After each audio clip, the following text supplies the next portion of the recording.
The following production is part of the Play Some Video Games podcast network.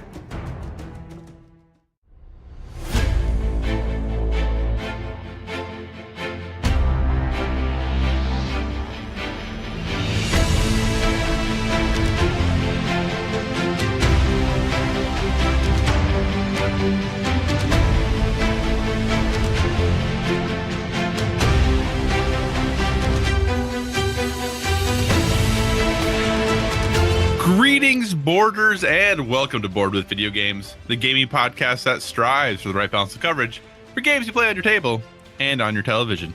You can think of us as the Tom Brady and Bill Belichick of gaming podcasts. We're a proud member of the PSVG Podcast Network. I am one of your hosts, Kyle, and joining me on this co-op adventure, the guy who uses the tears of Patriots haters as his life-giving force. Josh, how are you doing this evening?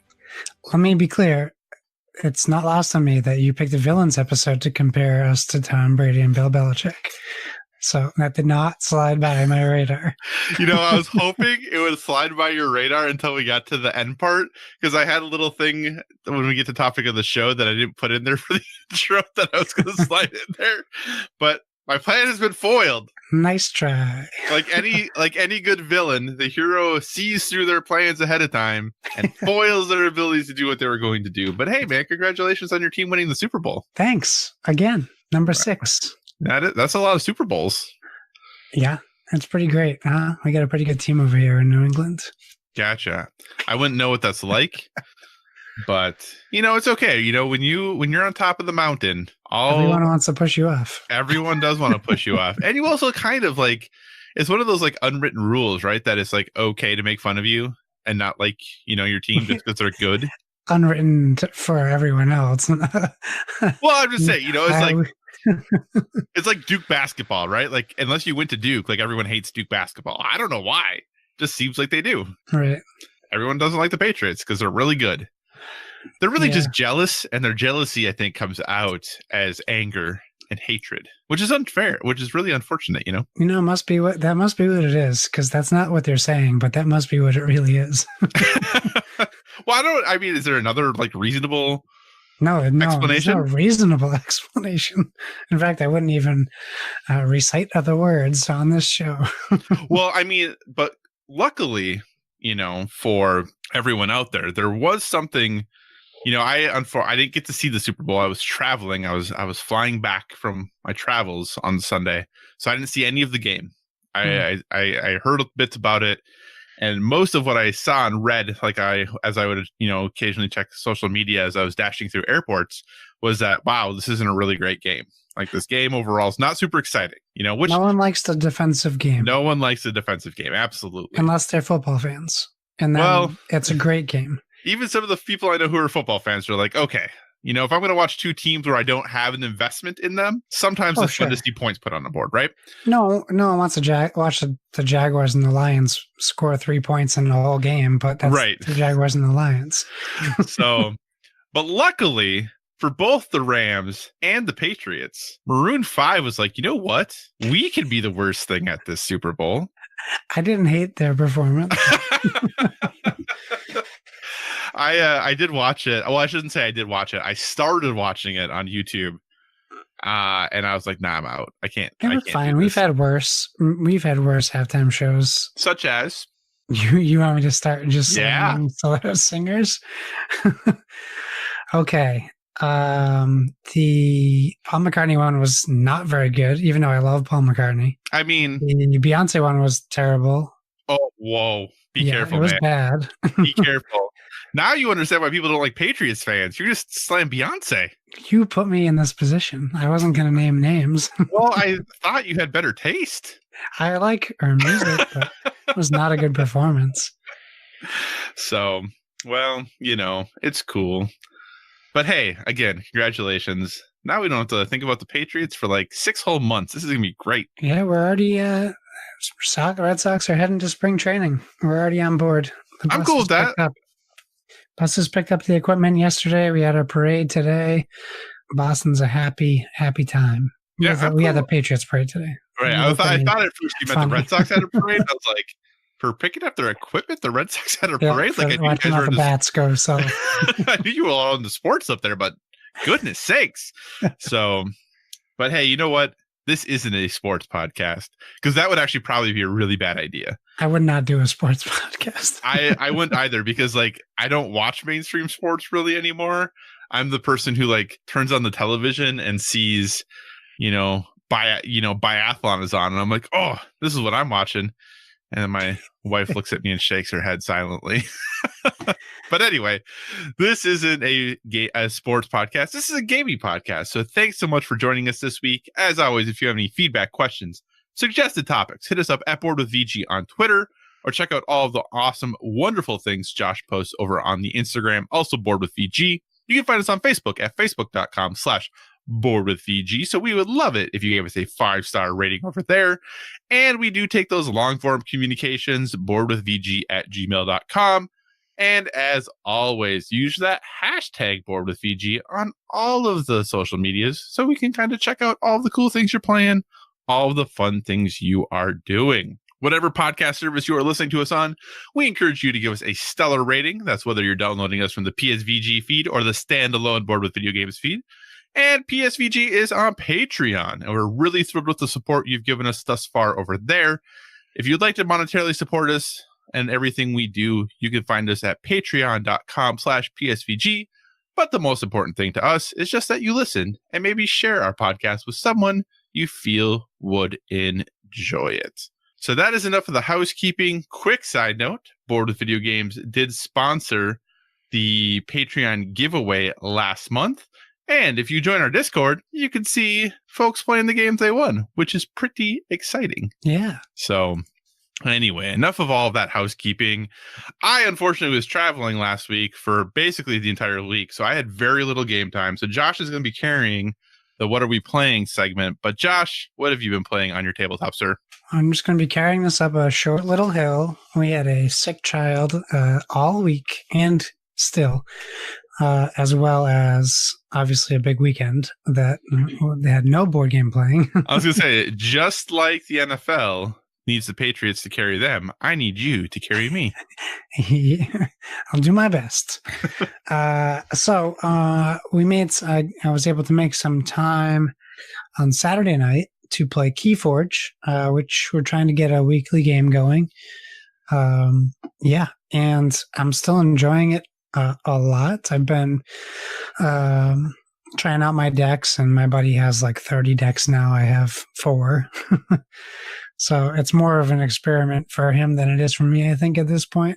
But I don't know how much we've gotten into KeyForge before. So for people who may not either be familiar or don't remember, KeyForge is the second game in the unique game series from Fantasy Flight Games. And it fits the branding. So the way that this game works is they have a set amount of cards. So they have like a base set. I don't remember how many cards there are. I know there's over 400. So perhaps more numbered cards. And they have this way of separating these cards into the hundreds of millions of configurations by applying a name and 3 out of the 6 available houses in the game randomly to all these decks. So it's creating all these decks that are individual, unique, and will not be the same as any other deck because even the names are randomly generated on the deck. So what that means is when you open a box, that's your deck. You're playing that whole deck. You don't add cards to it. That's what you play. And you're either...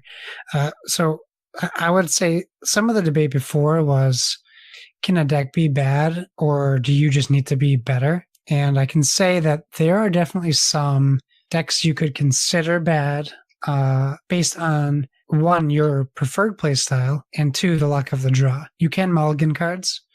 But out of all my decks, I did run into a deck that myself and my friend thought was not a good deck. And that being said, creatures are an important role in the game. That's why you're doing your attacking, but you can definitely win without them. Because if your enemy doesn't have any creatures, you can't attack them. It's not like Hearthstone where you're attacking a main character. You're trying to earn Ember to forge keys. So usually creatures help you do that. So I had a deck that was mostly actions, and that made that deck very hard to play. And it's interesting how it worked out because a lot of the actions required creatures, and I just wasn't drawing any creatures. And it just happened to be a deck that didn't have very many creatures. In comparison to other decks, it probably had an eighth of the amount of creatures in other decks. But then you're looking at more of other types of cards in that deck. So it could be really good for somebody, but based on my playstyle from my other plays of the game, it definitely doesn't suit me, which I find interesting. So that being said, the art is still fantastic. My friend was finally able to get the starter box, so we actually have like the components required to play the game, which is one of my frustrations with KeyForge. Is sure, you can just go buy a deck and play that deck, but it doesn't come with instructions. You got to look them up online or print them. And it doesn't come with any of the components you need. So you do need to figure out something to substitute what is required. That being, it's also only $10 for a deck. So it's a little bit of a give and take, but still $10 isn't cheap. It's just not expensive. It's right in the middle, I think. Right. So right now, I think everything is supposed to come back in stock for KeyForge this month, if I recall. Yeah, this week coming up, stores are getting it back in stock. Yeah, and it's interesting because like on cool stuff, like you can buy like a deck display box of 12 decks. Oh, it's available now? Well, you pre-order it. Oh, you can pre-order, yeah. You can pre-order it, but I just think it's interesting because, you know, when KeyForge was announced and they're like, oh, there's going to be like this little base starter box where you get the 2 decks and the instructions and like all that good stuff. You know, and then you'll be able to buy individual decks for like $10 a pop. I was like, oh, this seems really cool. You know, kind of like, you know, being able to play limited, you know, if you're familiar with Magic and the term, you know, limited formats, but playing like, you know, sealed deck or draft or something like that. Like you're playing a more controlled environment. But then I already see it getting to the point of like buying booster boxes, you know, like people would for Magic, like, oh, new set comes out, I'm going to buy my 3 or 6 booster boxes of cards and just crack some packs. And now KeyForge is like, yeah, hey, just buy this whole deck display box of 12, you know, for $119, I think is what you get it for. Yeah. So they're already, you know, really pushing that. Have you played a lot of, you know, limited formats for games like Magic where it's just like sealed deck or draft or anything like that? I haven't played any of them. I'm familiar with them, but by the time all that Magic stuff was happening, I was way out of it. Like when I was playing Magic, it was like me and you sitting at a lunch table at school playing. Okay. Because I was just wondering if KeyForge feels more like the limited formats. And I know I know they have limited formats in like Hearthstone and stuff. But I was curious if, you know, since Magic is really my big reference point for that, if KeyForge feels like those limited things where, yes, things aren't going to be, sometimes, you know, your pool just isn't great. It's not as good as other people's pools are, but you're not completely outclassed all the time. Yeah, no, it's super balanced. I'm going up against, so like if you know, if you've been keeping up with the KeyForge at all, like, the horseman decks have become like the big deal, and every deck that has them has 4 of the horsemen in them. And like you can go on cool stuff and they're selling them for $150 just because it has horsemen in it. So my buddy has a couple horseman decks. He's like, I'm not going to sell these. I'm like, okay, that's fine. Don't, but maybe you should because you could buy more decks. But it's very well balanced. I played against a horseman deck. I did well. I didn't win, but I didn't feel like overpowered at all. In fact, every game we've played, I have never felt out of it. Because there's cards like there'd be times where he has, so you need 6 pieces of Ember traditionally to forge a key in the game. There'll be times where he has 18. Oh, goodness. You know, but you can only do 1 key per turn. But there's cards in the game that like you can take all of that away from him with 1 card and a common card. So there's so many cards in the game that do their own self-balancing that if you get him at the right time, it's perfect. And if you don't, you have to look at how did he get that much? Should I have attacked that creature instead? Right. Like, there's always things that you can look at that I really feel like we've played. So far, we played 5 games. He's won 3, I've won 2. And I didn't feel comfortable. Like, I didn't feel confident winning those 2 games, but I just kept playing and it just ended up working out. I think the big challenge will be, we talk about it all the time because he keeps telling me he's harassing our local friendly game store to get tournaments going. And they're like, we just don't know how we're going to do it yet. And they haven't released any tournament stuff yet. So we haven't gotten any details from them on how to run a tournament.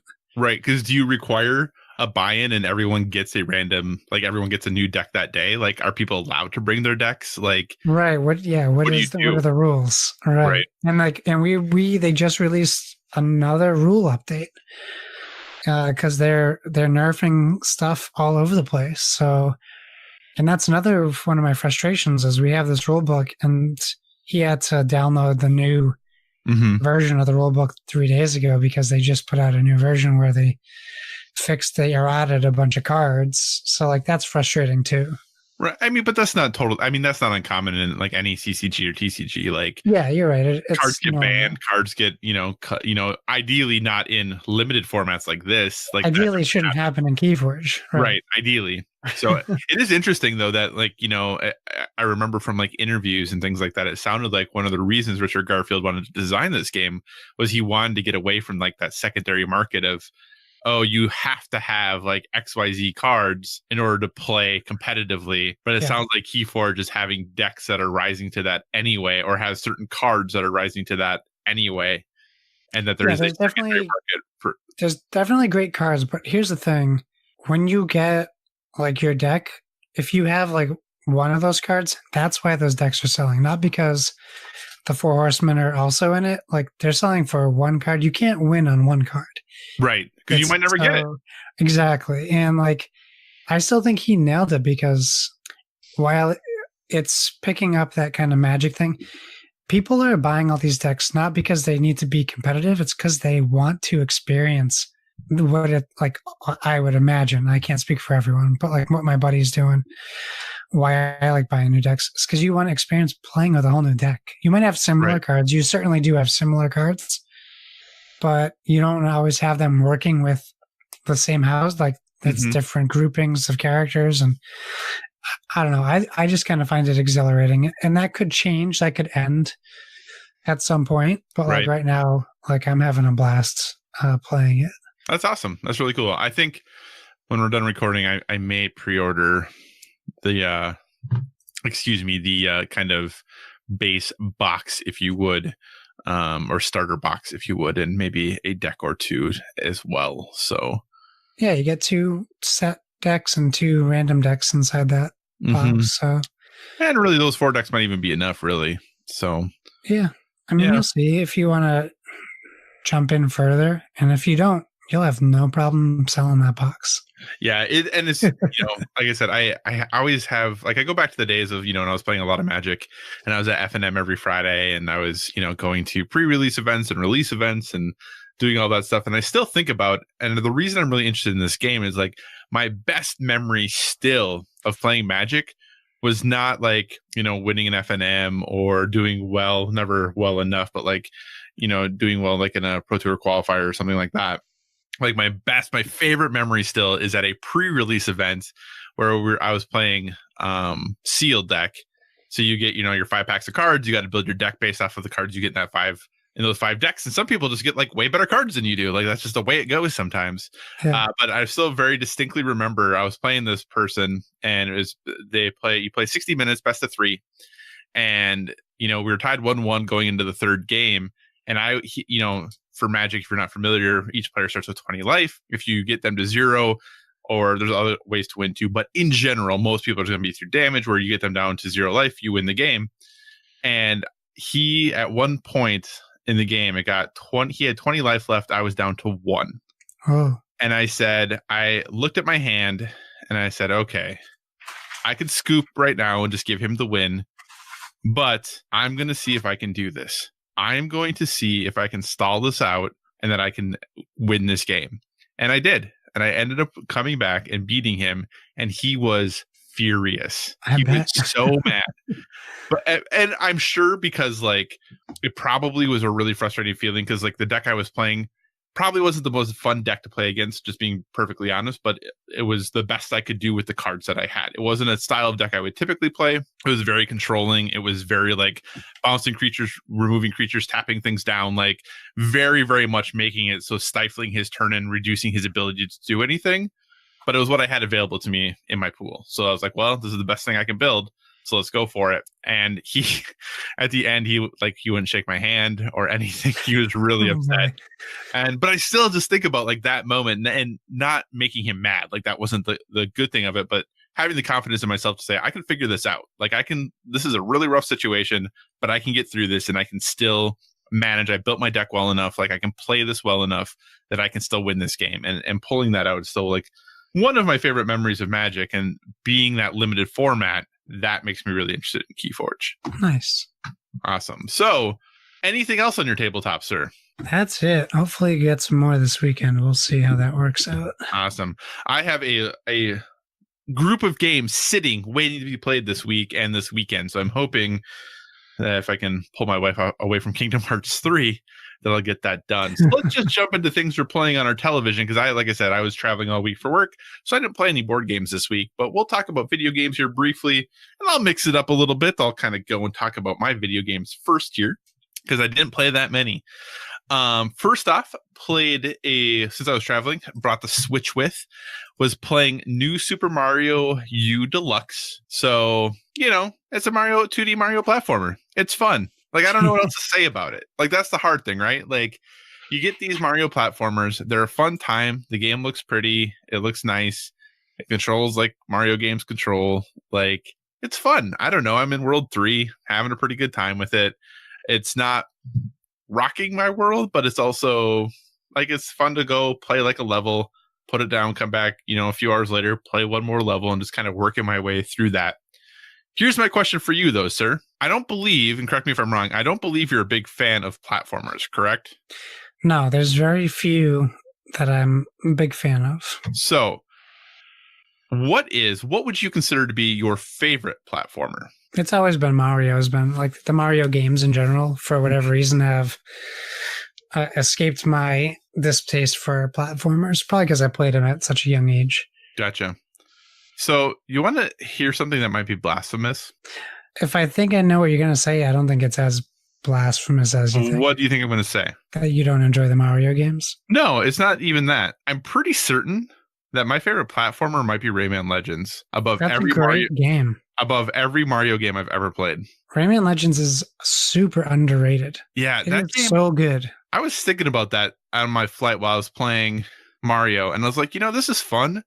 I think I'd really rather just play Rayman Legends. Like, I really think I would. Yeah, I bought that for Xbox and for Switch. So there you go. I would love to hear other people's thoughts on it. I just, like I said, New Super Mario Brothers U Deluxe. It's fun. It's a Mario game. You think it's worth $60? I know the Luigi game is in there as well. I haven't played that yet. If you like Mario games, like, sure, why not? But if you're one of the few people who own a Wii U and played it. Yeah. I had it on the Wii U. I'm on the fence. I kind of want to play it because I could play it with my wife. Yeah, which is definitely a plus. And I mean, quality wise it's made really well. It looks great. It plays exactly like you'd expect it to. It is another solid Mario platformer. This is one of those things I think that almost plays against them, that like everything is good to great about it. So you're like, yeah, it's exactly what you'd expect it to be. There's nothing that like really sets it out above everything else, but that's just because it's just so like everything they do is good. Right. It's kind of, yeah. So I don't know. Gotcha. Yeah. I think, yeah, if you enjoyed it or you enjoy the Mario games, or if it's something that you want to play like with your wife, for sure, give it a go. Whether it's worth the $60 or not, that's the part I don't know. I'm not sure. You got enough games to play. I'll wait. Okay. But it's a Nintendo game, so in 3 years it might go on sale. So, which actually Should rescind that a little bit. They've been doing a much better job in the Switch generation, at least, especially the last year or so. Well, really, the last 6 months. Yeah, there's some on sale at Walmart right now for like $45. Yeah, there's been a lot more sales than there used to be, at least as far as games go. Especially third-party games on the eShop are kind of getting marked down pretty significantly to be more in line with what you're seeing on Steam and Xbox and PlayStation. So, in addition to that, continuing to play Legend of Soulguard on my phone. I still really like that game. I still play it every single day. I still have spent $0 on it. I got to a point where I hit a level in the campaign that I just could not get through. It was just destroying me. And I was like, okay, I feel like this is the point where either I'm going to figure this out or they're going to want me to, or is this like where they try to get me to spend money? And it's still, every time I log in, it's like, hey, here's the deal of the day. Buy this thing, like buy that thing. Like they're still telling me and asking me to buy things every time I log in. I still have bought nothing, and I finally today got through that level that I've been stuck on for probably close to a week. But there's so many different like types of the game. Like there's a campaign, and there's these hero arenas, and there's these treasure hunts, and there's like so many different things to do that even though I was stuck in the campaign, I still had plenty of other ways to interact and play with the game that didn't cost me anything. So still really liking Legend of Soulguard. I encourage folks to check that out if you feel confident in your ability to resist the microtransactions, or if you feel like they're reasonably priced. My problem is one of the things that they popped up with a microtransaction that I almost made me be like, I shouldn't be playing this game. It was like, hey, deal of the day. And the deal of the day was $49.99. I was like, wait a second. That does not seem like a deal at all. So that was a bit disappointing, but so that far pops up in my Marvel game every once in a while. It's like $100 gets you all this. I'm like, and like $100. I know. And the big thing too is like, I wouldn't mind giving them some money because I'm really enjoying this game. Like I'm having a ton of fun with it. And I want to reward the good work, if you would.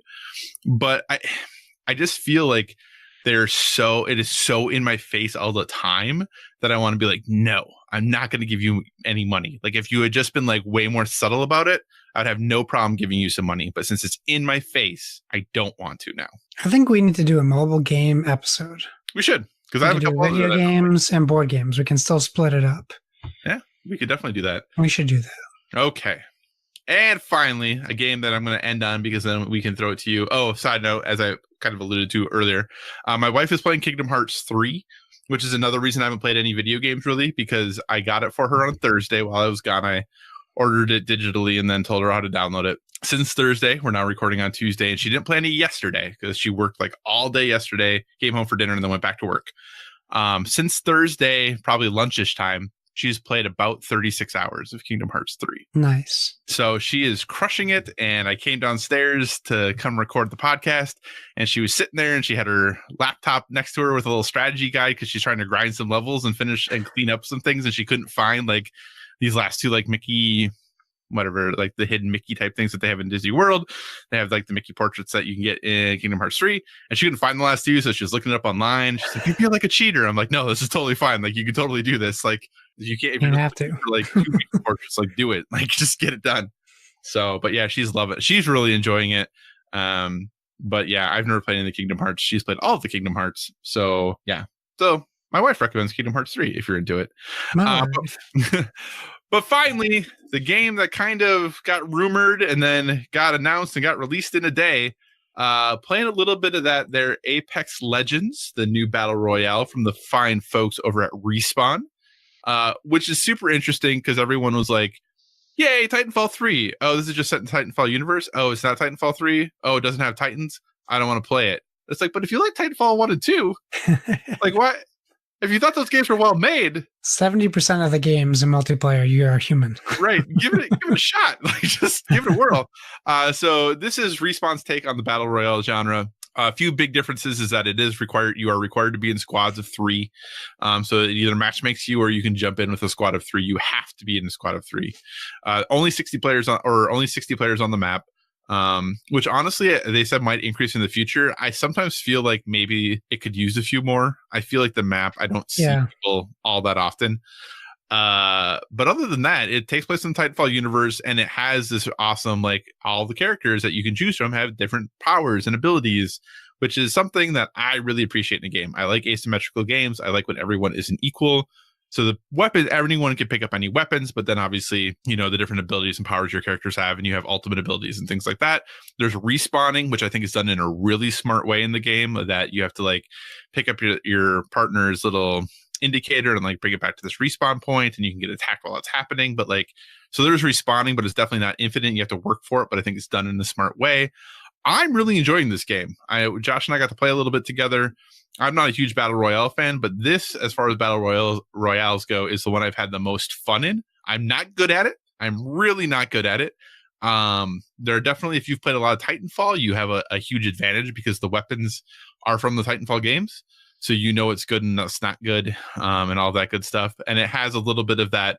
If you land in a place that has good things, yay. If you land in a place that doesn't have good things, oh no. Like sometimes that just happens, in Battle Royales. But overall, I'm really enjoying it. The game looks beautiful. There's a few technical issues with it, but for a free-to-play game that was announced and released in one day, I think they have done a pretty exceptional job with this. I think it's going to be interesting that this is coming out. Anthem from EA comes out in like 10 days, and then supposedly next month the Battle Royale mode for Battlefield 5 is coming out. So EA is releasing like 3 games basically in the course of 4 weeks. So that's a little interesting to me, but hey, it's EA. Who knows? So yeah, so that's my thoughts so far on Apex Legends. I've only played a few hours of it, but really enjoying my time with it. I think this might be the Battle Royale game that gets me to play Battle Royales more often. Josh, what have you been playing on your television?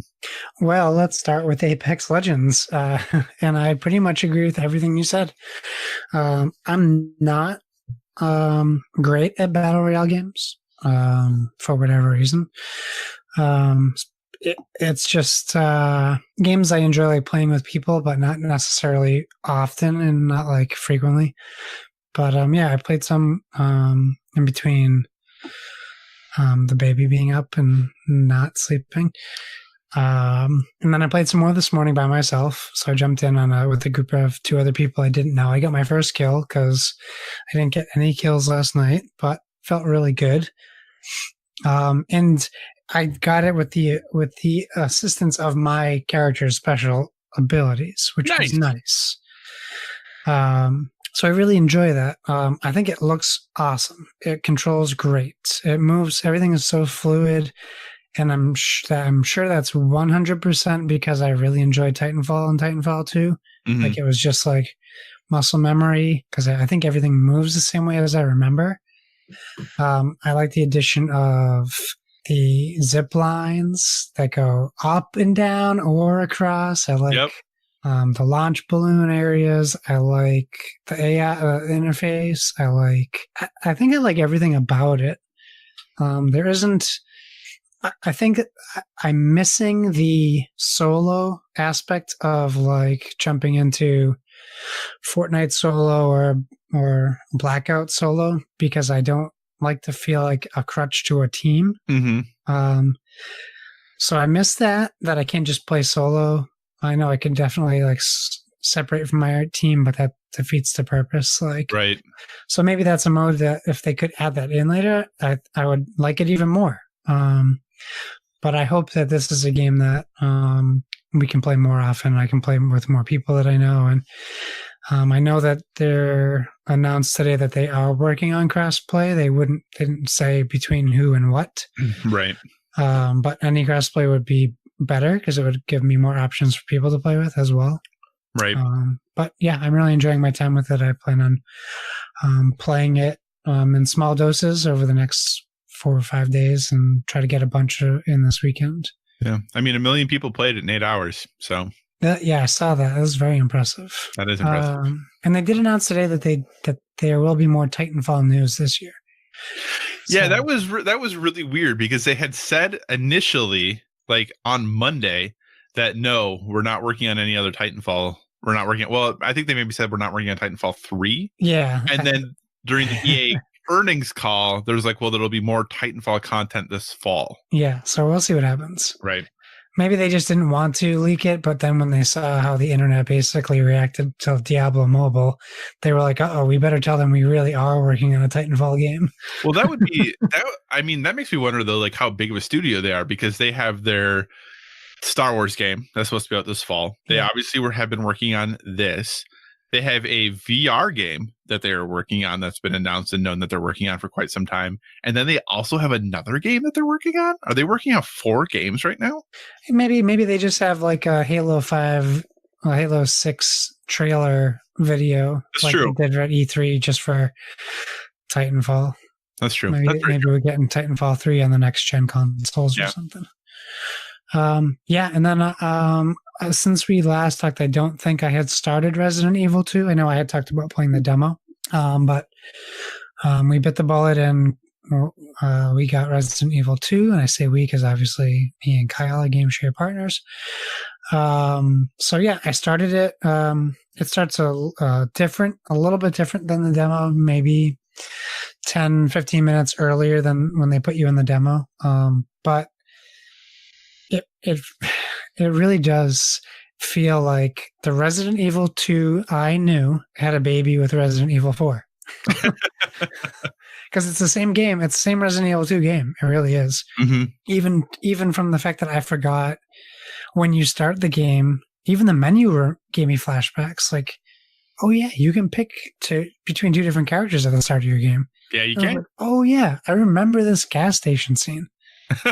And I was like, oh yeah, I remember it being weird that the cop car the front door was blocked by a pillar, but when you come back out of the convenience store, your character just runs and jumps right into the driver's seat side. I was like, I remember the problems with the first one that they just left in because they were just trying to stick with like the nostalgia of like keeping the game the same way it was. Right. So I'm not mad at that. I just thought it was like cool that they kept that the same also. So I'm having a great time. I don't have much else to report. I played probably 20 minutes longer than I played the demo for. So I'm probably only about a solid hour and a half into the game. So I look forward to playing that more as well. But, life's getting complicated. I know, right? It's that time of year.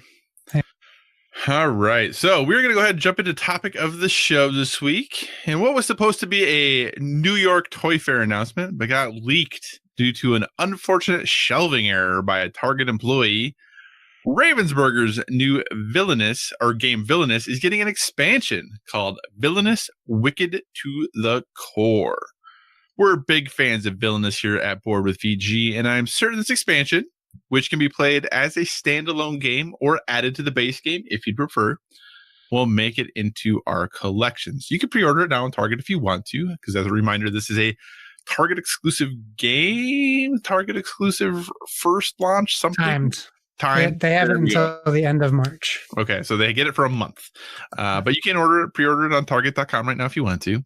But this expansion adds the Evil Queen, Hades, and Dr. Facilier to the mix of the pre-existing villains that include already Jafar, Prince John, the Queen of Hearts, Maleficent, Captain Hook, and Ursula. So, with this much anticipated expansion being announced, we figured, you know what? It's time to give some attention to the folks we love to despise. So, Josh, villains in general. Yes. Who do you have a favorite? Who are some of your favorites when it comes to villains? Who do you look to? I don't know that I have a favorite because, like, a lot of times I'll be watching something and I'm like, "This is my favorite villain," and then I'm just on that. And because, like, if someone delivers a good enough performance, I'm like happy to say that, but then I'm like, yeah, but that's like saying this is my favorite movie. This is my favorite movie right now. Right. So it all depends on the timing. There's been classic villains, like we could go like the Hannibal Lecter route or Darth Vader, of course. I think Mads Mikkelsen's performance of Hannibal I enjoy more than Anthony Hopkins, because you get to see him be more villainous, not to pun off of the game, but you get to see him being Hannibal Lecter instead of hearing about Hannibal Lecter. Although I guess if you've seen the movie Hannibal, you've seen him do something pretty gruesome and terrifying. Yeah, you have. So there's a pretty good scene in that movie. If we're thinking if we're talking video games and stuff, I've always like, and I don't know if this is a me problem. Maybe you can kind of tell me your thoughts, but my memory for more recent video game villains is poor. Like, I remember Bowser, Dr. Wily, Dr. Robotnik, Ganon, all these like classic. And I'm assuming it's because I had to keep replaying the games so much because there's, that's just what you had to do with games back then. No saves, no like all these like terrible things where you're like, I'm fighting Dr. Wily again. Like the games are much harder, so you would see them more frequently. Maybe that's why. But like Shredder, from Ninja Turtles, like all these things, those things sit always there on my brain. But if you were to ask me, like, I could give you villains from God of War, but I wouldn't necessarily always know, like, Kronos, which game? Zeus, 4 games, 3 games? Like, I don't necessarily have that same memory of what I'm sure at the time were incredible villain storylines. So I think for me, I guess I like live in the moment with villains. Do you have like specific villains you can think of? I think the hard part is, for better or for worse, I'm a firm believer that when you play or experience something during what I affectionately like to call our formative years, they stick with you more. Right. That's why I think that people still often listen to the music that they did in their teenage years and early 20s for the rest of their life, because you associate things with that music, like really big life milestones, and like you have memories associated with that things. And I think the same thing happens with other forms of media, right? So that's why I think we think of villains and older villains and the things like Bowser and Dr. Robotnik and things like that, because number one, they were often used much more in marketing of the games. And I think that you had Bowser in not every, but game after game after game after game. You had Dr. Robotnik in game after game after game. Whereas today's games, if you are playing, the Far Cry 3 villain is different than the Far Cry 4 villain is different than the Far Cry 5 villain.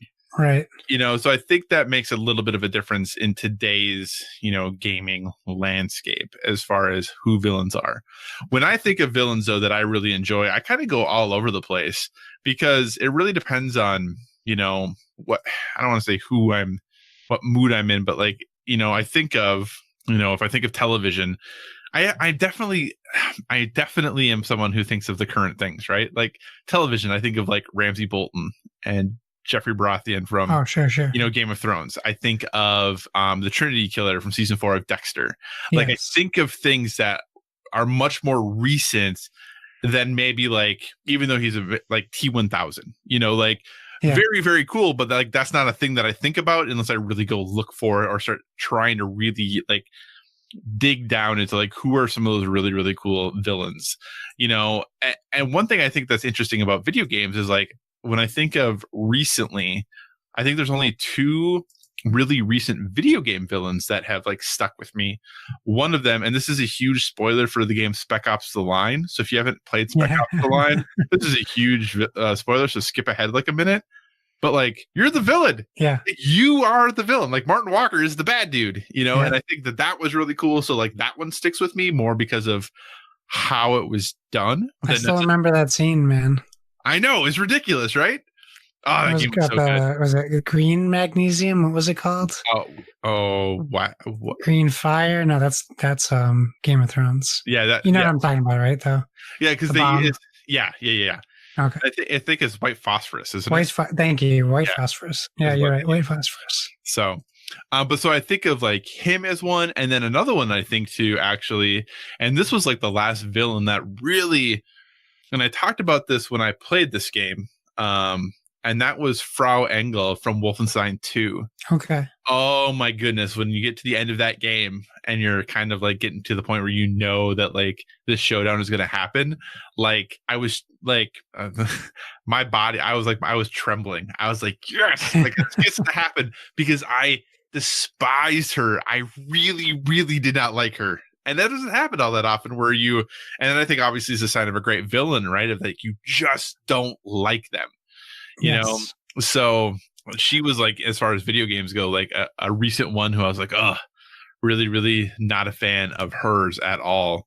But even then, like you have like the kind of the more common ones of, like Andrew Ryan from BioShock and things like that. But one thing that I want to ask you really briefly about, we talked about some movies and some television and video games.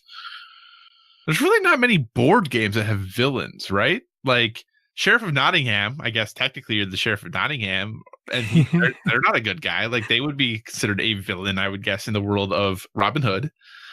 But like, there's not a lot of villains per se in board games. Why? What's the deal with that? Is it just that the game itself is the villain? If you're playing a cooperative game, like you don't want to, like maybe you have like in Descent and things like that, you might have someone who's kind of like controlling the minions, and they're kind of like the quote unquote bad guy, but you don't have like a character necessarily associated with that. So what's with like story-based games like Mice and Mystics and stuff? Fables have a kind of overarching villain, but it's not someone that is someone you read about. It's not someone that you really see or interact with very often in the game itself. Yeah. So is it just because of the format of board games? Why don't we have so many villains in board games? So first, I want to tell you what I was thinking of while you were talking about villains. I can't believe I missed Alien Queen. What was I thinking? Or any of that stuff. But how do we not have a Predator hidden movement game? How is there not a Predator version of Fury of Dracula? That is actually an excellent point. How's that not a game? So that ties into I think what you're asking me. So like, you could argue that Dracula is a villain in Fury of Dracula. Yep. The problem with board games is you're not associating the bad guy as a villain because you're playing as that person. So when you're playing board games, typically the thematic element isn't you're a bad guy, it's you're versus somebody else. So are we just from the anti-hero? Yeah, well, we're just an anti-hero now. In escape from aliens in outer space, you might be an alien, but your goal is to kill me, the human, if I'm a human. So you're not associating yourself with a bad guy. You're associating yourself with how to win, which you technically are the bad guy. To you. Right. And oh my gosh, we're the bad guys to each other. Thematically in that game, you're the bad guy. It's called Escape from the Aliens in Outer Space. Well, it's a little, I'm just going to say it's a perspective bias. Sure, if you're the alien. But I think that's what I was thinking about today when I was thinking about our conversation. And I don't you can take Pandemic, right? Pandemic, the basic game itself, no one's a bad guy, but then you take in like Pandemic on the Brink and someone's playing the bioterrorist. Right. Yes, now you have a bad guy, technically, but the person who's playing the bad guy, unless it's like Mansions of Madness 2nd edition where you have an app controlling it, you're still associating someone sitting at the table with you as, I don't think, as the bad guy, because you know them. Or like in Secret Hitler, like, people are bad guys, but it's Kyle. It's not the bad guy. So when we play the game, we don't have an antagonist necessarily. Like, it's not like playing a video game where you're immersed in this narrative and you're physically fighting like Mr. Negative or like Rhino or a Scorpion. And like, that's a physical fight you're doing. And it would be like, do you consider the people you're playing in Blackout bad guys? It's a really good question. Because like, if someone is playing Scorpion on the other end of the internet, do you now think of him as the bad guy, or do you just think of him as another person you're fighting? That is a really excellent question. I just don't think that we can take like that familial person and make them a villain. Like, the villain has to be someone you can't relate to, you have nothing in common with, you would never do what they're doing. All these like tropes of villains that you don't want to associate with, or you don't want to be like, I am the bad guy. Like some people do, like Friday the 13th, you're like, I get to play as Jason. Right. Like, yeah, but I know Kyle's Jason. Kyle's just trying to kill me to win. And I'm just trying to survive to it. I can't even kill him. So does it seem like then that in order to have a true villain, there has to be some sort of, that villain has to have like, they have to be a fleshed out character that has, the way they act, and they have, tropes about them, but do they also have to be removed from being a quote unquote actual person. Yeah, I think that you have to remove the human element, as crazy as that sounds, right? Because they're if it's a film, it's a human. So here's my question then about that. When it comes to board games specifically, is that a advantage that board games have, or is that a disadvantage that board games have in their ability to create? For the most part, not 100% true. Obviously, I'm not making a huge blanket statement here, but like for the most part, like having a true villain in a board game is challenging. Is that a good thing for board games, or something that board games should look to try to change in some way? I don't know. I don't know that you need to do anything with it. Like, if you look at like D&D players or just role playing, tabletop role players in general, they can get, they get really passionate. You can create. It's almost become more acting than like just plain storytelling, where you shape the world you're playing in, and when you play a board game, that world is already shaped for you for the most part. Like even like when you play Dead of Winter, do you really consider the zombies villains or an obstacle? That's a good question. They're an obstacle, I would think. Like they're set up as the idea of a villain, but like, and maybe it's just me, but like when I think of a villain, I think of someone controlling bad guys. Yeah, so you're thinking of an antagonist, not necessarily like just somebody who's an obstacle in the game. Right. And that might just be me, but I think like if you take the people who have a hard time separating Alan Rickman from Hans Gruber, like you see Alan Rickman, well, not anymore, but you would see Alan Rickman in a mall. There's people that really can't separate him from his character, and they get nervous when they see him. They don't know that he's a good person. That's the difference. And if those people interacted with board games the same way, I think that they would definitely have an enhanced experience with a board game like Fury of Dracula. But not the majority of people can tell the difference between real life and non-real life. So when I sit down to play Abyss, or I don't even know how many like horror games I have, or even like Mysterium or Betrayal, like a Betrayal at the House on the Hill, someone is eventually put into a traitor role, which requires some, ill will for that person to harbor towards the group. In that situation, would it be more helpful for you to view your friend as the villain? I think so, totally. Mm-hmm. I just don't know how often that happens. Gotcha. So, just to clarify, like using like Uncharted 2 as an example, Lazarevich is the villain, and all of his minions that you murder along the way are not villains. They're just obstacles along. They're just the bad guys. It feels that way. I mean, there definitely are villains. Like henchmen are villains. or is that something different? Or they could just be hired contractors. Right. But I think that's an important distinction, right? Because to be a true villain, like there has to probably be some sort of there has to be some sort of character there, right? Like the hired guns are like hired guns. They don't have a lot of character to them. Yeah. Well, to put it into our terms of how we started this episode, is Iago a villain? Yeah. I mean, Flotsam and Jetsam villains? Are who? Eels, Ursula's eels. I just didn't hear what you said. That's or are they just like tools of a villain? That's a good question. Like, are they the enforcers? Are they the hired help? And then is like I would say like Iago did as many unsavory things as Abu did. Oh, now we're going deep. So, okay. Like they're just. But is it in the name of why it was done? Does that matter? Well, you're doing it for the sake of good.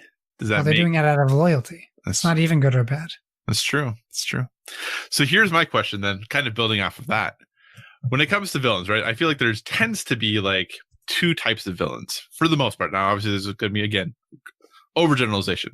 You have your villains who are doers, who are out there shooting the guns and swinging the swords and doing all that stuff. And you have your villains who are calling the shots. They sit in the background. They tell their henchmen and their hired help to go do things. Sometimes bad, like obviously often really bad things, but they're more directing things and actually partaking. Sure. Do you have a type of villain that you like better than that, like between the two? I really like The latter in that situation, I like the ones that they're so smart that it's scary. Mhm. Like even like the Jacob Seed. Like I know weren't in love with his character, but I know like Far Cry has a good reputation for building villains, and he was just the only Far Cry villain I've experienced.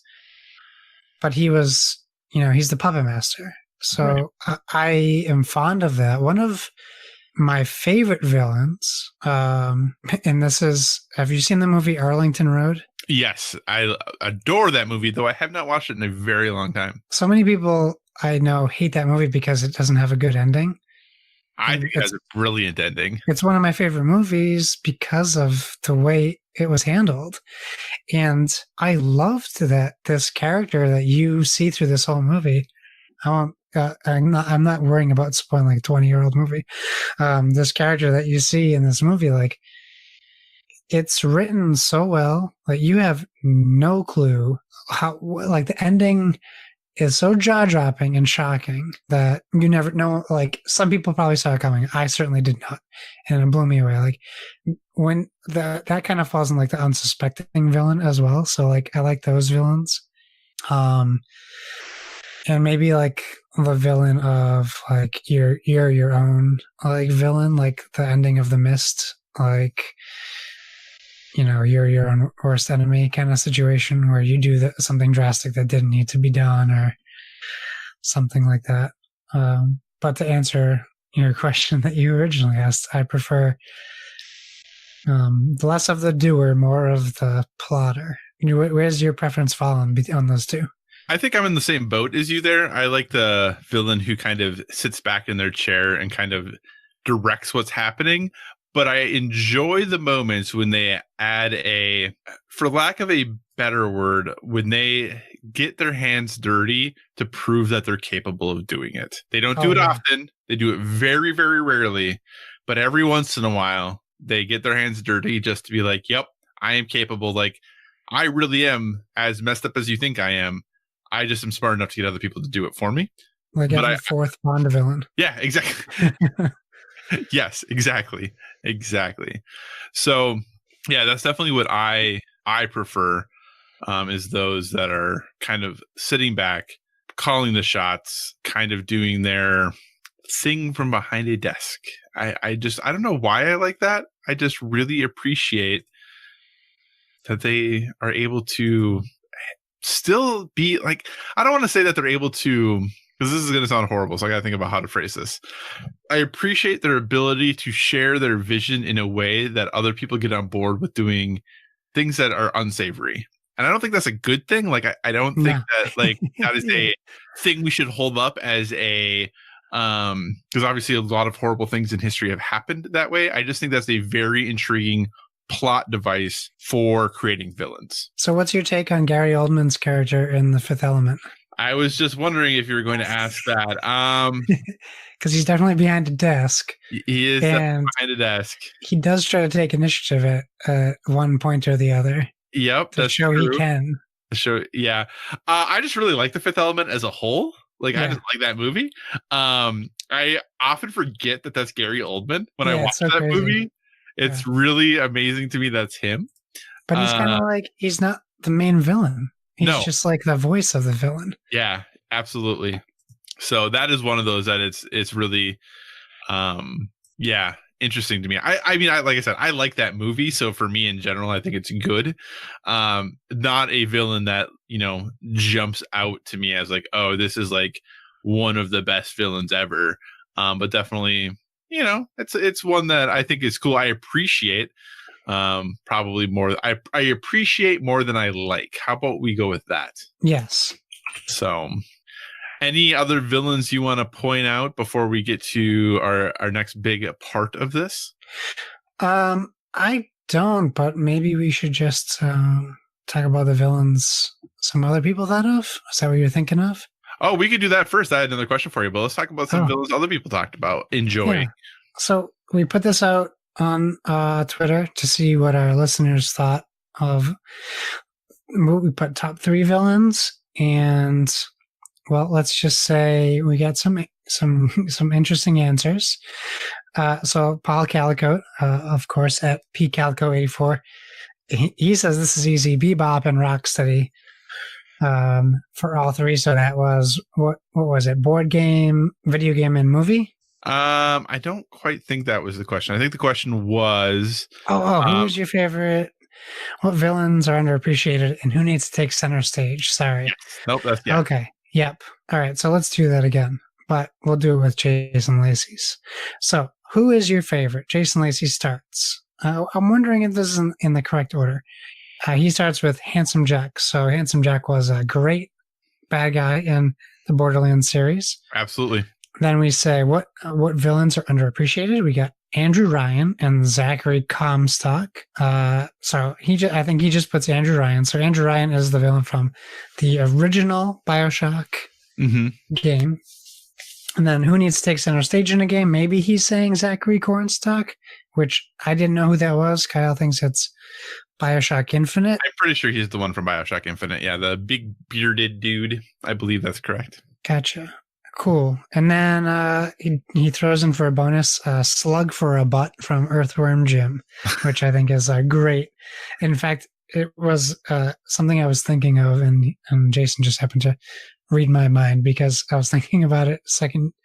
I knew this was going to be our topic. I'm like, that Earthworm Jim villain.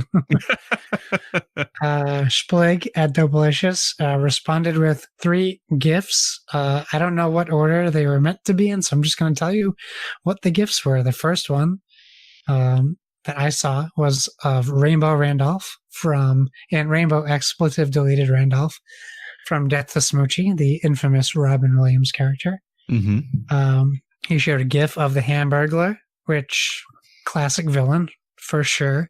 Absolutely. And then he shared a GIF of some weird bald Sims character with money floating around him. I don't know who that's supposed to be. I'm unfamiliar with Sims villains, if they exist. So that's all on Splig. So those are our answers from Twitter. What else? What did I cut you off from asking? Okay, so typically when we're playing games, we are playing as the hero, right? Yes. Villainous as a game is different because you are playing as a villain. Like, your goal is to win as the villain, be the best villain you can be. What villains do you think deserve their own starring role in a game? And what type of game would you like to see that be? Oh, so, okay. Well, I think I'll just go right back to I can't believe there's not a Predator hidden movement game. So that would be probably my number one choice. Okay, that's good. That's good. It's tough because I know that there are games out there that exist. Some of them just in the Kickstarter format of like miniature games. Obviously, we could have an Alien game. Like, that would be a piece of cake. In the same like aspect of Escape from the Aliens in Outer Space. It would also be probably partially hidden a movement game. Right. Where you go in with the Marines and you have to fight off the xenomorphs. There also could already be an Alien game. There probably is an Alien game out there that I'm not familiar with.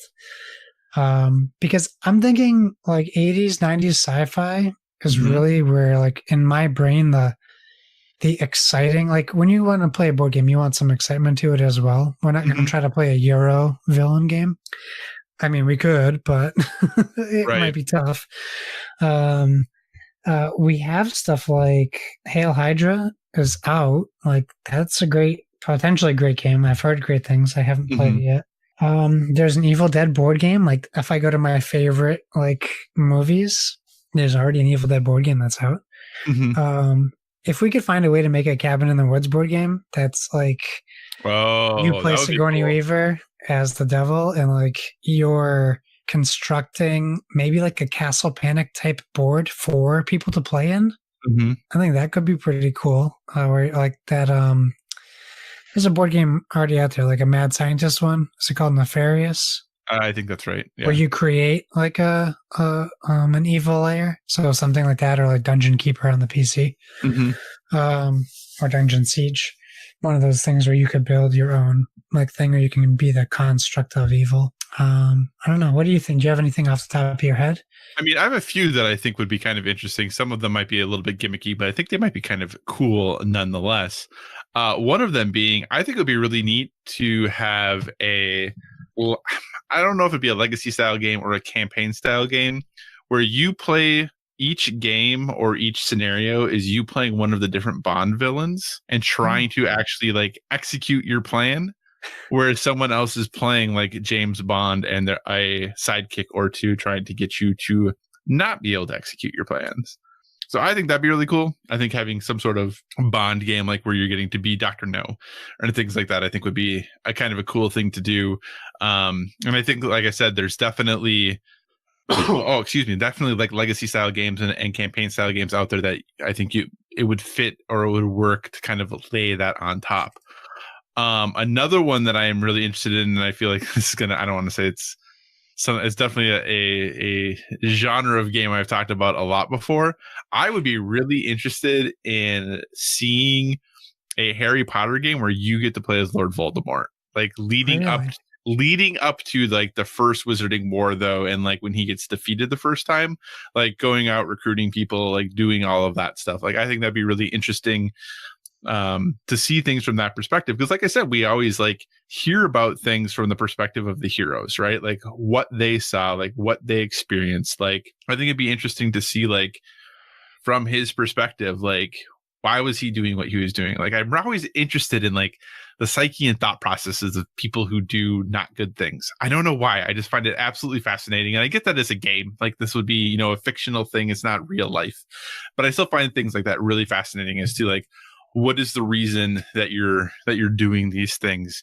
I think those for me are two big ones. I think one, that might be a little more of like a, I don't want to say cash in, but I think it kind of works, is if you were like Gordon Gekko from Wall Street in like a commodities trading game or something like that, just trying to make the most money that you can.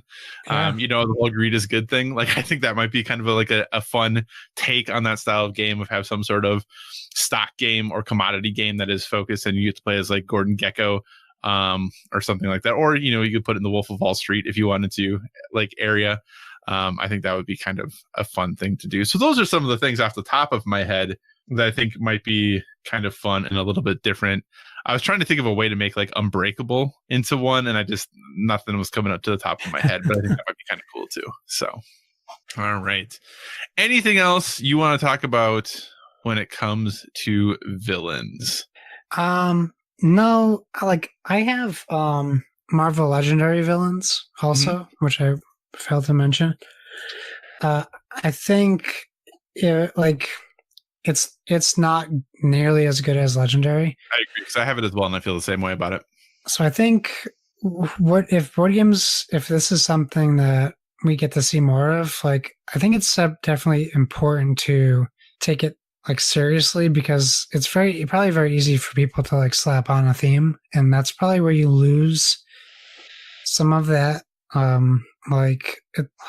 quality. People like, oh, it'd be kind of trendy to make a villain board game and just kind of put it out there. And if you don't put in like the work, like how much work they put into Villainous, like how they perfected that play style, they tried to balance it as well as they could. Mm-hmm. You're literally throwing good guys at your opponents to try to stop them from being bad. Like when you take aspects, like when they saw Legendary, they're like, people want to play as Apocalypse. No, they don't. Not really. They want to fight Apocalypse. So when they put out villains, I think it was okay at first, but then they were like, okay, but now you can also like mix this with your regular Legendary. Oh, and now you can mix this with aliens and predators. And like, if you don't give the game the chance to survive on its own, like you're not giving it a fighting chance. So if we're going to see more villain games, I'd like them just to say, we're going to sit down, we're going to make a villain game. We're going to make this. If you want a Voldemort game, they're going to have to sit down and be like, okay, this is going to be a tough one, because a lot of people might be mad that they are playing as Voldemort. Like, people take him seriously. It's like you might as well make a Jeffrey Dahmer game, like the Dahmer Dinner Party board game that's out. Oh, yeah. People are like, why would I buy this game? Right. Well, make it, put some work into it. That's all I would say. Like, there's a lot of board games over there with just painted on, pasted themes, and I would just love to see more games where you're playing the villain. I think it's a great concept. Right. I agree there. One last thing I want to ask you about really quickly that I thought of as you were wrapping things up. What do you think I don't want to say desire, but how hard do you think it is if you look at a game like Star Wars Battlefront 2, right? Like you start the game and the whole hook of this game was, hey, you get to play as the Empire. Yeah. And everyone, spoilers for Star Wars Battlefront 2, was like, I wonder how long until they switch sides. Right. And it wasn't that long. Like, no, like right away. Yeah. Like, how were you disappointed by that? Like, would you have rather just finished that game like the entire time playing as someone loyal to the Empire? Like, how do you think that they had to switch sides like that? Like, what do you think how that would have played differently if you had just stayed on the Empire side the entire time? Like, obviously the game would have been completely different, and right. the storyline is not, the campaign isn't something that gets a lot of praise in general. But do you think that would have been something more interesting, or you would have preferred to explore more if they had just not done the turn we all saw coming? The whole hook of that game was you get to play as an Imperial TIE fighter pilot. Yep. You play for the Empire. That was the hook. Right. Everyone's like, awesome. I get to play as the bad guys. People were excited. They should have just stuck their guns. We don't need redemption stories every story. Right. Like it doesn't, like, mix it up. You run the risk when you play it safe of not putting out a great story. Yeah, I agree there. Like, I think a cool ending to that would have been if you just stayed evil the entire time, and at some point, and I'm not a big enough Star Wars fan to know like what the point for this is, but at some point you realize that a battle is just lost, so you just like walk away, like you just leave, like, and you just leave, and then they have like a flash forward to like X number of years later, and you're like sitting like in a pub or whatever, and then someone walks up and they're like, "Hey, aren't you?" And then like they light up a lightsaber. And like it like reflects off your face, and like that's how the game ends. Like that would be sweet, cool. Anyway, trademark, copyright. That's my idea. Don't take it. Except for lightsaber, you got to get that out of there. Oh yeah, glowing sword stick thing. We'll space sword. Space sword. Yes, space sword, but not space marine. Can't use that. Space knight. There we go. Excellent. All right. Well, thanks so much for kind of joining us on that villain roundabout talk. We enjoyed it. I hope you enjoyed it as well. But in addition to talking about the villains, we did get some other questions from the community. So Josh, why don't you take it away for that? Yeah. Hey, gifify us some of your favorite villains while you're at it. No more Sims characters. Like, I don't know what that is.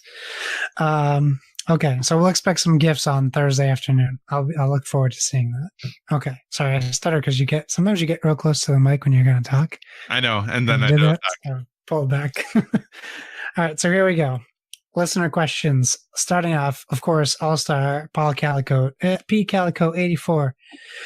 This is a little snarky question. We'll start with that one. Kyle, have you played Fireball Island yet? No. I'm not going to say. No, I have not. I have not played Fireball Island yet. It is, like I said, I have a box of games to play, and a stack of games to play, and one of the boxes in that stack is Fireball Island. So it is on the short list of to be played. It's not even out of the wrapper yet. Oh, you and your wrappers. Good I know, right? I have no self-control. It helps me keep track of what I haven't played. I can just look at my shelf. I see all the games I haven't played. Okay, he then continues. I noticed Bakugan are back in stores. Would y'all ever try playing Bakugan? So, I don't know Bakugan. I know Beyblades, but I don't really know Beyblades. I just know that by name because I saw them again in stores. So, no and no. Kyle, are you familiar with Bakugan? Have you ever played Bakugan? Bakugan? I Googled it, and then I saw it, and I was like, I don't know what this is. And that's my experience with Bakugan.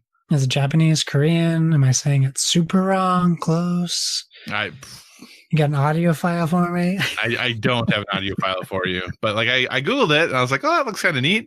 It's cards, right? Yeah. Okay. Sorry, Paul. We don't know what you're talking about. Okay. But maybe I will make it. I'm going to write this down right now, and I'm going to see if I can find some Bakugan. Okay. You're going to, all right. Sounds good. I can't go to Toys R Us anymore and look, so I'll cry a little bit later on tonight. All right. And then he continues, who is the bad guy in the Fox and the Hound Disney movie? LOL. And have you all seen The Greatest Showman? I love it. So I think the bad guy in the Fox and the Hound is the hunter. Yeah, I think it's Copper's owner, Amos. Is that right? Amos? Sure. It sounds like his name. Because he like goes into like a wildlife preserve, right? Like, doesn't he go into some place he's not supposed to in order to try to hunt Todd? And I don't even remember if he's actually specifically hunting Todd or if he's just hunting in general. It's been a very long time since I've seen the Fox and the Hound. It has been for me as well. I mean, I think you could also say the bear, because the bear is terrifying. Yes. The bear is absolutely terrifying. But I think, Copper's owner, gosh, I think his name is Amos. Okay. But if Paul's hinting at the Fox and the Hound being in Villainous, I don't know that that's a good fit. I don't know. I mean, hey, if the bear from the Fox and the Hound was in Villainous, I'd be down for that. That thing terrified me. Whew. Okay, and have you seen The Greatest Showman? I have not, and not because I'm protesting Ringling Brothers. Well, okay, so why would you not see it if you were protesting Ringling Brothers? I said not because I was. Oh, People haven't been watching the movie because it glorifies P.T. Barnum. It does glorify P.T. Barnum. It really does. I have seen The Greatest Showman. I watch The Greatest Showman regularly. I love The Greatest Showman. I have some... I don't want to say I have some concerns about it because it does glorify a lot of things, right? Like P.T. Barnum wasn't a great person. Like he just wasn't. Right. And they definitely make him out to be a pretty great person in this movie. So that is hard. And I sometimes struggle. And I think I may have even recommended this as a well-rounded life, I think, because I think I went into this whole like diatribe about, is it okay for art ever just to be art, and how true to life does it have to be when it's talking about someone who really existed? Is it okay just to, enjoy something for the sake of enjoyment? Does everything have to have a message? I think if he made this movie, it would be different, but he didn't. Right. He didn't. Absolutely. And yeah, there's definitely a disconnect between, what he did and what this movie shows that he did. Like if you go read the history of what he did, he was not a great person. He did some really shady things. And, there's also then the discussion of, treatment of animals and all those other things that involve the circus. How they portray, there's a critic that is in the movie, that how they portray that critic is really interesting. There is a female singer in the movie, which how they portray her in it is really inaccurate. Into like they talk about like all of the good things she did, and then it makes it seem like she just stopped doing them, but she actually like went on to do all these great things despite what P.T. Barnum did to her. But it makes it seem like, oh no, I'm just quitting and then leaving this thing. Like they really like, there's some not great stuff in the comparison to what actually happened in history. But the music is great. It's got Hugh Jackman. It's got Zac Efron. I mean, come on. Hugh Jackman and Zac Efron sing a song together. Who would have thought that was something that I wanted in my life? I didn't know I wanted that until I had it. And now that I have it, I'm like, this is amazing. So I love The Greatest Showman. I really do. It is definitely a movie that causes some conflict for me, but darn it, I just really enjoy it. Well, Paul says I love it, and I will see it because my wife wants to see it, but surprise, Paul, I bet you weren't expecting that answer. Yeah, like I still listen to that soundtrack weekly, and I probably watch the movie almost probably weekly as well. Wow. Okay, so then you love that movie.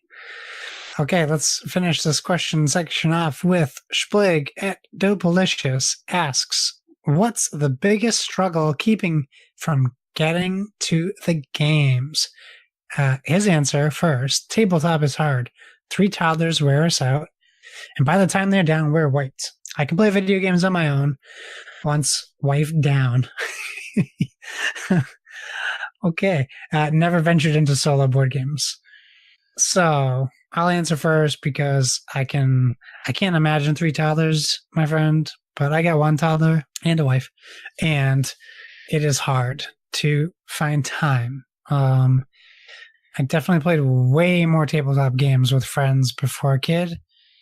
It's just life, just what it is. Video games are tough because I agree. Once you finally have free time, you're just tired. Like, I played games with Kyle last night because I had the opportunity to play. Like, we don't often get to play during the week.